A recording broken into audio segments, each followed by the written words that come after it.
नमस्कार प्रिय सनातनी साथियों, स्वागत है आपका एक और नए वीडियो में। इस वीडियो में हम जानेंगे डेली जो घर पर आप पूजन करते हैं उसको कैसे विधिवत तरीके से करेंगे। देखिए, आप लोग घर पर पूजन करते हैं ये आपकी अपनी प्रक्रिया से करते हैं, लेकिन शास्त्रीय प्रक्रिया क्या है, कैसे विधिवत तरीके से बिना मंत्रोच्चारण के भी नित्य पूजन किया जा सकता है। जैसे मान लीजिए आपका देवता स्थल है, वहां आप प्रतिदिन पूजन करती हैं अगर माताएं हैं, और अगर आप भी करते हैं पुरुष वर्ग के हैं, तो आप कैसे नित्य पूजन कर सकते हैं विधिवत तरीके से।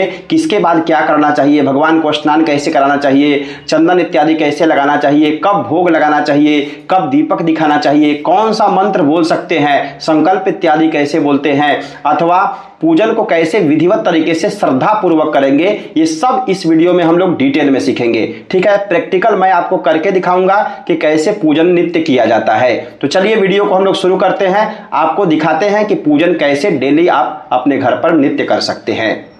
सबसे पहले देखिए, ये मंदिर है हमारा। ठीक है, इस मंडप में बहुत सारे देवी देवतागण आपको दिखाई दे रहे होंगे। यहाँ भोलेनाथ आपको दिखाई दे रहे होंगे। ठीक है, आपके पास अगर लड्डू गोपाल हैं तो उनका भी पूजन कर सकते हैं। यहाँ हमारे ठाकुर जी हैं। ठीक है, शालिग्राम भगवान हैं, उनका पूजन किया जाएगा। यहाँ बहुत सारे चित्रों में उपस्थित देवी देवतागण हैं। ठीक है, यहाँ अभी नया ये मंदिर बना है तो इसलिए यहाँ पे नीचे रखा गया है। जब इस पर मंडप बन जाएगा तो वो भी आपको दिखाएंगे विधिवत तरीके से, सभी को वहाँ पे आपको स्थापित कर देना है। ठीक है, यहाँ पे सभी देवी देवताओं का चित्र लगा हुआ है। ठीक है, और उसके पश्चात पूजन की कौन कौन सी सामग्री लगती है। सबसे पहले आपको एक जल पात्र ले लेना है, इसमें गंगा जल इत्यादि मिला लीजिए। और यहाँ पे आप देख रहे होंगे तो रोली चंदन है, यहाँ पे सिंदूर है। ठीक है, माताएं पूजन कर रही हैं तो सिंदूर अवश्य चढ़ाएंगी। और यहाँ पे आपको अक्षत दिखाई दे रहा होगा, ये धूप बत्ती लगा हुआ है। ठीक है, और उसके साथ ये लाल चंदन मिलाया हुआ है और ये भस्म रखा हुआ है भोलेनाथ को लगाने के लिए, तो आप भस्म भी रख सकते हैं। ठीक है, ठाकुर जी को लगाने के लिए पीला चंदन रख सकते हैं। और आपको तेल रखना है। ठीक है, यहाँ पे आप तेल देख पा रहे होंगे, ये तेल का दीपक जला हुआ है। ठीक है, अगर तेल का दीपक जला हुआ है तो देवताओं के बाईं तरफ कहा गया है घृत दीपो दक्षिणस्यात तैल दीपस्तु वामतः, और तेल का जो दीपक होगा वो बाएं और घी का दीपक जो होगा वो दाहिने साइड होगा। ठीक है, ये हमारे कुल देवी देवतागण हैं। ठीक है, अब हम लोग जानते हैं कि पूजन की प्रक्रिया क्या होती है। ये देखिए, घंटी जो होता है, घंटी हमेशा देवताओं के बाईं तरफ होना चाहिए, और शंख जो होता है वो हमेशा दाहिने तरफ होता है। ठीक है, और नंदी जी इधर उधर हो गए हैं, नंदी जी को हमेशा शिव जी के सम्मुख यानी कि शिव जी की तरफ देख रहे हो, इस भांति से उनको उपस्थित रखना है। ठीक है, अब चलिए हम लोग जानते हैं कि पूजन कैसे करेंगे। और यहाँ देखिए, भोग लगाने के लिए भगवान को यहाँ प्लेट इत्यादि निकला हुआ है, इसमें भगवान को भोग लगेगा बाद में। ठीक है, तो चलिए अब हम लोग जानते हैं कि पूजन की प्रक्रिया कैसे होती है, कैसे आप पूजन कर सकते हैं। देखिए, जैसे ही आप पूजन प्रारंभ करेंगे सबसे पहले आपको जल ले लेना है। ठीक है, आचमनी इत्यादि में जल लेकर के आपको सभी जगह छिड़काव करना है। आप आचमनी में ले सकते हैं अथवा पुष्प, कोई फूल उपलब्ध हो तो उससे जल लेकर के सभी जगह पहले छिड़केंगे। ठीक है, जितने भी देवी देवतागण हैं वहां आपको पहले जल का हल्का हल्का छिड़काव कर देना है, यानी कि स्थान को पवित्र करना है। आप चाहें तो मन में ओम पुंडरीकाक्षः पुनातु बोल सकते हैं। ठीक है, इतना बोल करके आपको पूजन स्थल को पहले पवित्र कर लेना है। उसके पश्चात आपको खुद को पवित्र करना है। ठीक है, खुद को पवित्र कैसे करेंगे, आप हाथ में जल लेकर के आचमन 3 बार कर सकते हैं। अगर पुरुष वर्ग के लोग हैं तो आचमन कर लीजिए, नहीं तो माताएं केवल जल लेकर के दोनों नेत्रों में लगा लेंगी तो उससे भी हो जाएगा। ठीक है, अथवा जब आचमन इत्यादि हो जाए तो आचमन में आपको भगवान का नाम ले लेना है। ओम केशवाय नमः, ओम नारायणाय नमः, ओम माधवाय नमः, और फिर हाथ को धो लेना है। ठीक है, हाथ धो लेंगे। उसके पश्चात जलपात्र में गंगा जी का आवाहन होता है। मंत्र अगर आपको नहीं याद है, केवल भगवान का नाम लेकर के भी यह प्रक्रिया आप कर सकते हैं। ठीक है, गंगा जी का आवाहन जलपात्र में कर लेंगे और मन में विनती करेंगे कि हे गंगा मैया, आप समस्त तीर्थों के साथ आकर के इस जलपात्र में समाहित हो जाइए।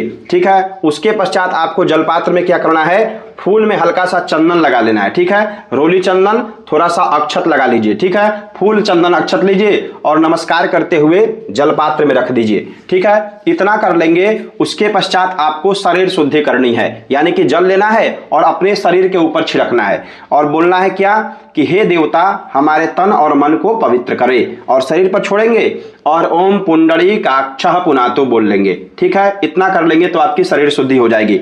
उसके पश्चात आपके मंडप में अगर दीपक की स्थापना किए हुए हैं तो तो अब इस समय आपको दीपक को प्रज्वलित कर देना है। ठीक है, यहाँ पे आपको माचिस लेकर के या जैसे भी दीपक को पहले प्रज्वलित कर लीजिए। ठीक है, और दीपक प्रज्वलित करते समय आप बोलेंगे ओम दीप नारायणाय नमः।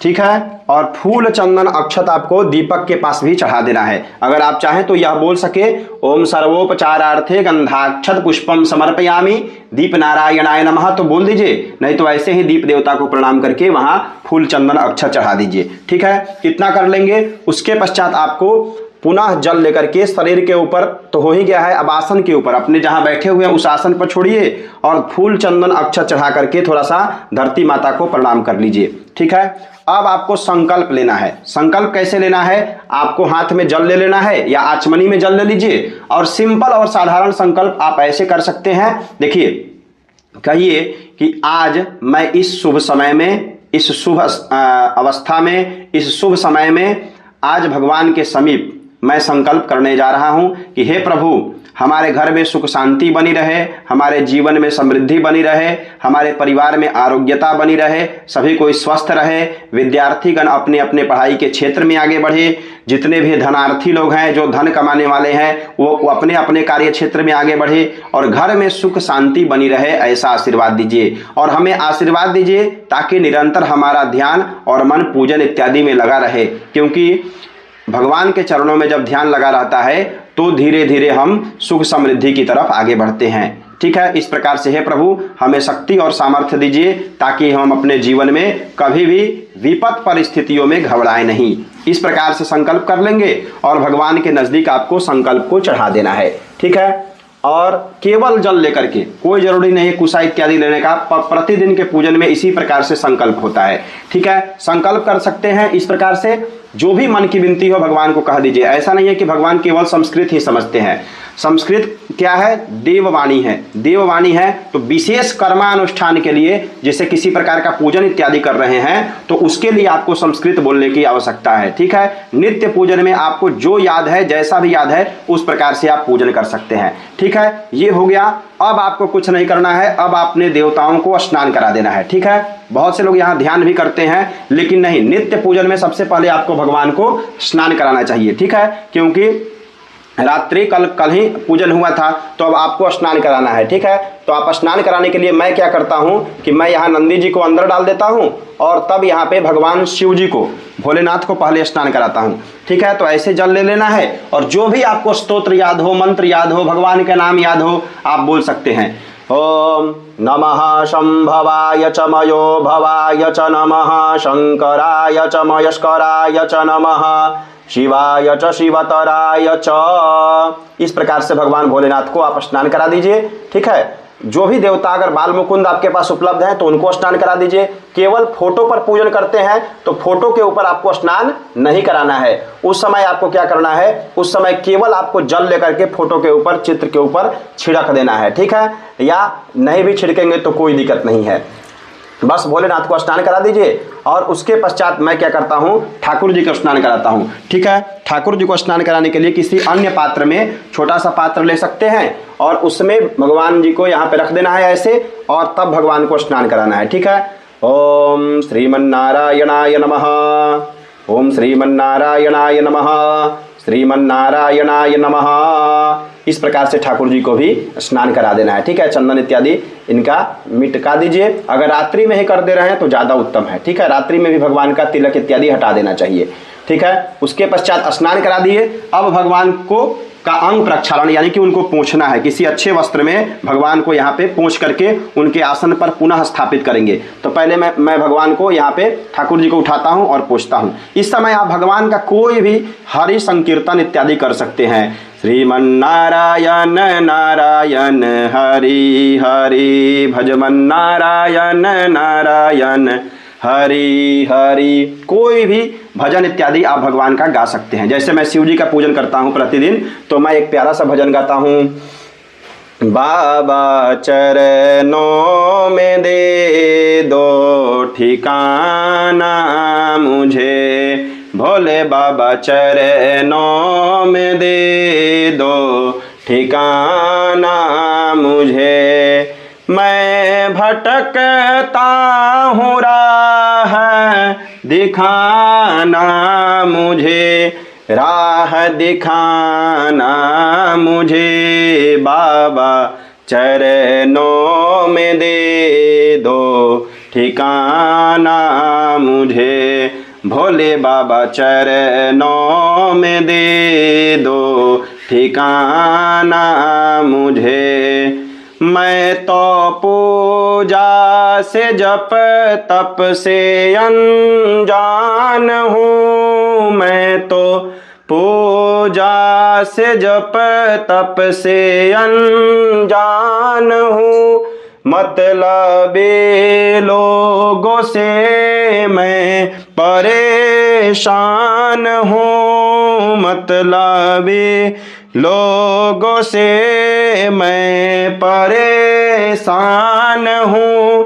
कितना भरमाया है ये जमाना मुझे, ये जमाना मुझे बाबा, चरणों में दे दो ठिकाना मुझे। इस प्रकार से कोई भी भजन स्तुति इत्यादि आप गा सकते हैं, ठीक है। उसके पश्चात ये रक्षा सूत्र लेकर के मैं यहाँ पे भोलेनाथ को लपेट दूंगा, ठीक है, यानी कि वस्त्र चढ़ाना है। तो सबसे पहले मैं क्या करता हूँ, ऐसे भगवान को वस्त्र लगा देता हूँ और उसके पश्चात उनके आसन पर पुनः उनको स्थापित कर दिया जाता है, ठीक है। जो भी देवता आपके पास उपलब्ध है उनको इस प्रकार से वस्त्र इत्यादि चढ़ा दीजिए।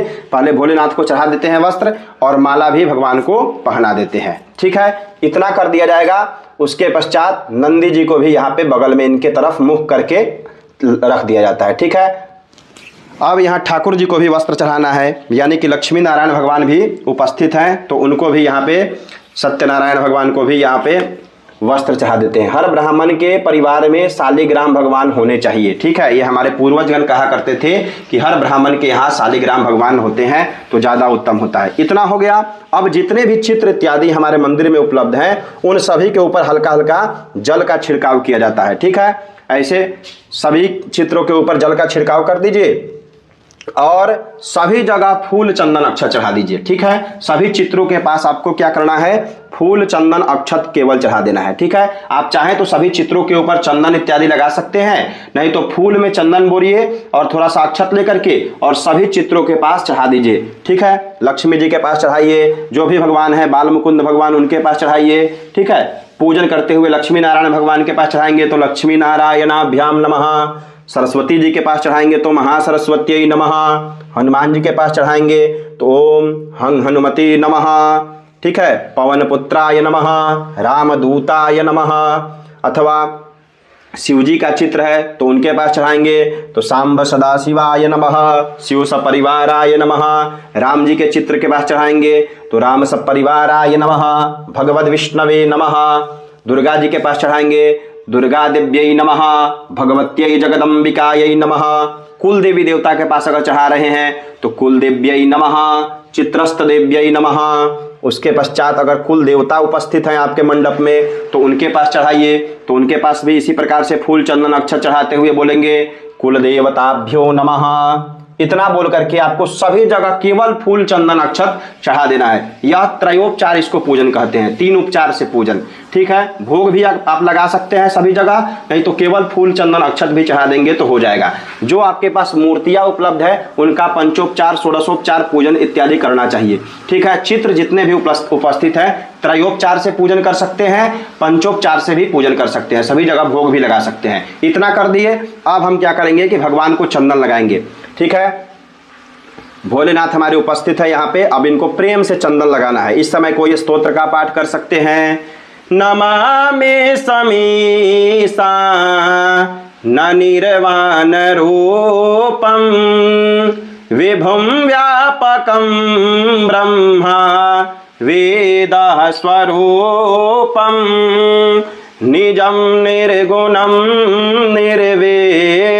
निजम निर्गुणम कल्पम निरीहम चिदाकाशमाकाशवासं भजे हम चिदाकाशमाकाशवासं भजे हम। निराकारमोङ्कारमूलं तुरीयं गिरा ज्ञानगोति तमीशं गिरीशं करालं महाकाल करालं महाकालकालं कृपालं गुणागार संसार पारं नतोऽहं गुणागार संसार पारं नतोऽहं। ठीक है, ये सब स्तोत्र का पाठ करते हुए भगवान को चंदन लगा देंगे और यहाँ पे विष्णु भगवान को भी तिलक लगा दिया जाता है। जो वैष्णव चंदन होता है वह भगवान को यहाँ पे हम लगा दे रहे हैं। ठीक है, आप जैसा चाहें आप केवल नॉर्मल चंदन भी लगा सकते हैं, ये आपके ऊपर है। ठीक है, इस प्रकार से भगवान को चंदन लगा दीजिए।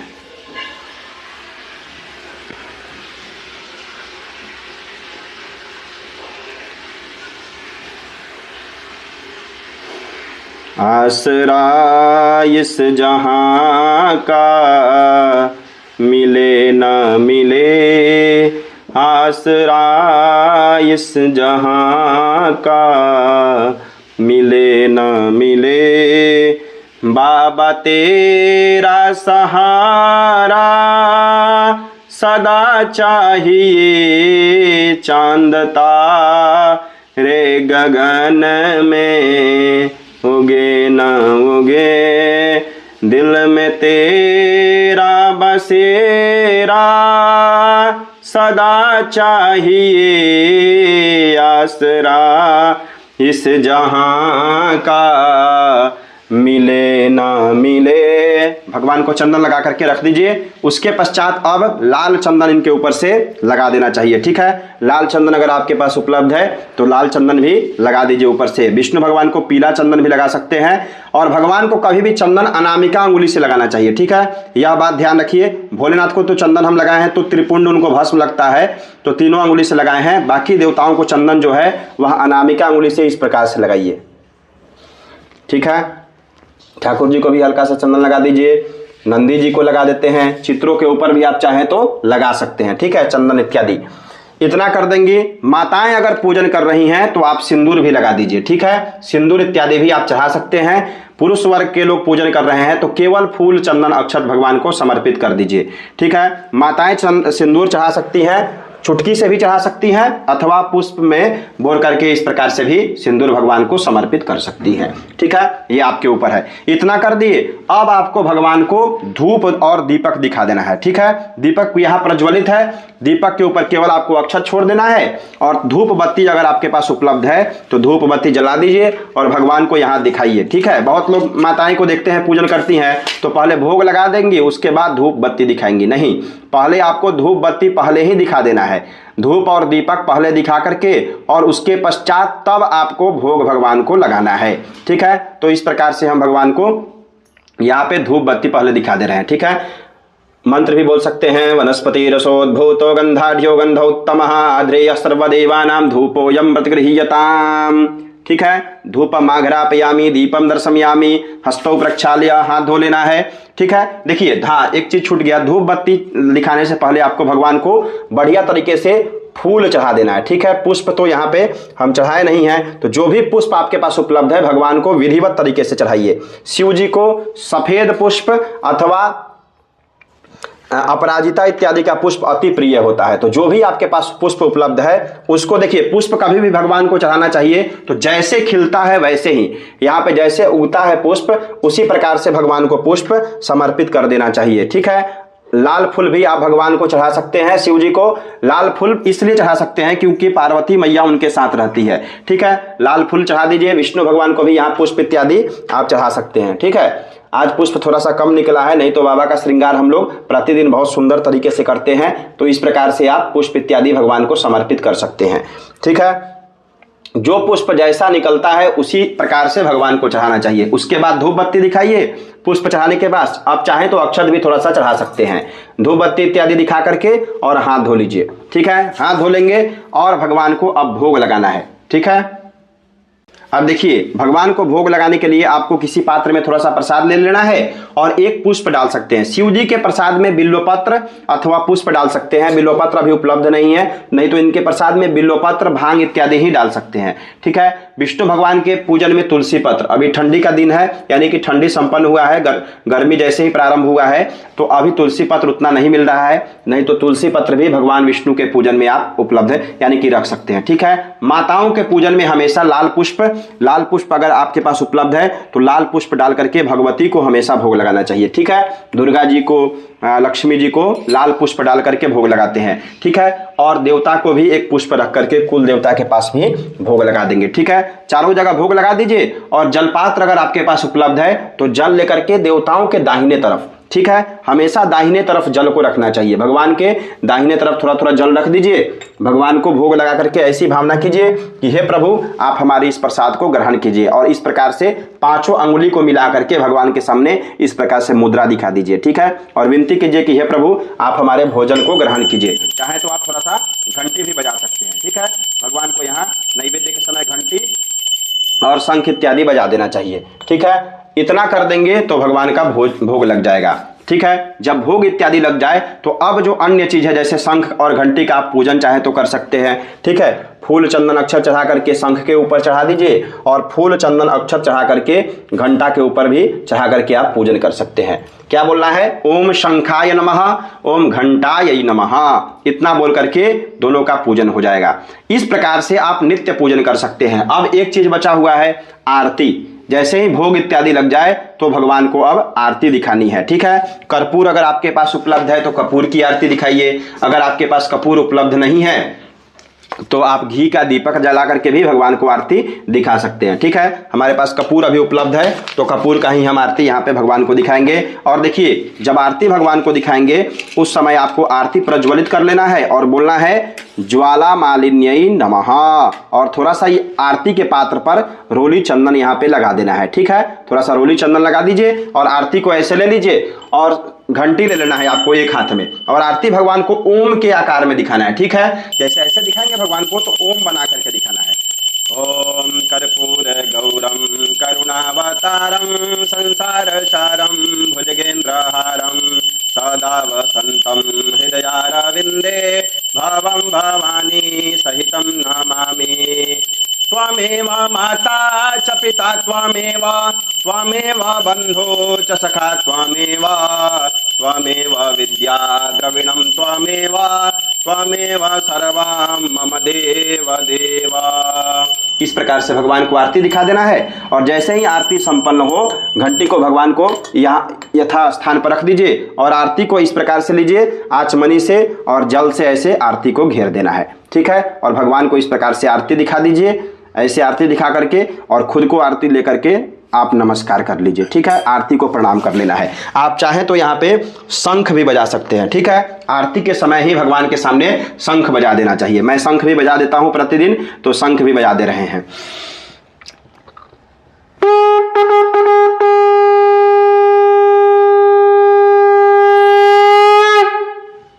इस प्रकार से आप शंख बजा सकते हैं। एक चीज ध्यान रखिएगा, जो पूजन के लिए शंख रखे हुए हैं उसको नहीं बजाना चाहिए। प्रयास कीजिए कि उसको नहीं बजाएं, क्योंकि देखिए हमारे पास जो शंख उपलब्ध है इसको बजाने वाला सिस्टम ही नहीं है, ये केवल पूजन के लिए हमने लिया है। ठीक है। तो आप यहाँ पे इसको रख करके पूजन प्रतिदिन कर सकते हैं। इतना कर देंगे आरती के बाद तो आपका पूजन संपन्न हो जाएगा। हाथ जोड़िए, विनती कीजिए कि हे प्रभु, हमसे जाने अनजाने में जो भी नित्य पाप इत्यादि हो जाते हैं, गलतियां हो जाती है, उसको क्षमा कीजिए। इस पूजन में किसी प्रकार की त्रुटि हुई हो वह क्षमा कीजिए। हमें और हमारे पूरे परिवार को आशीर्वाद प्रदान कीजिए। और मस्तक झुका करके साष्टांग प्रणाम यहाँ पे कर सकती हैं।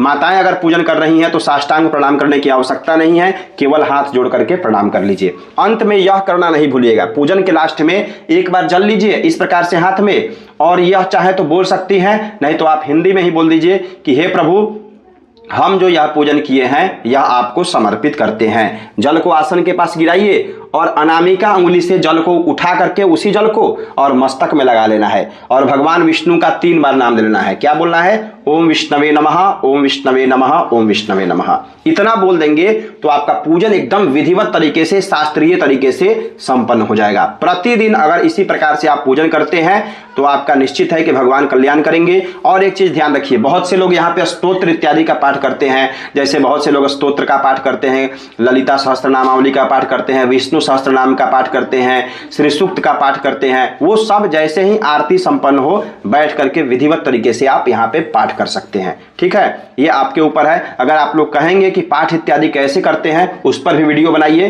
तो मैं बना दूंगा वीडियो कैसा लगा कमेंट में जरूर बताइए और यह भी बताइए कि वीडियो में आपको क्या कुछ समझ में आया या नहीं आया, कहीं किसी प्रकार की त्रुटियां हो गई हो तो वह भी आप बता सकते हैं। ठीक है, इतना प्रेम और धैर्य से संपूर्ण वीडियो को देखने के लिए आपका बहुत बहुत धन्यवाद। हर हर महादेव, जय माता दी।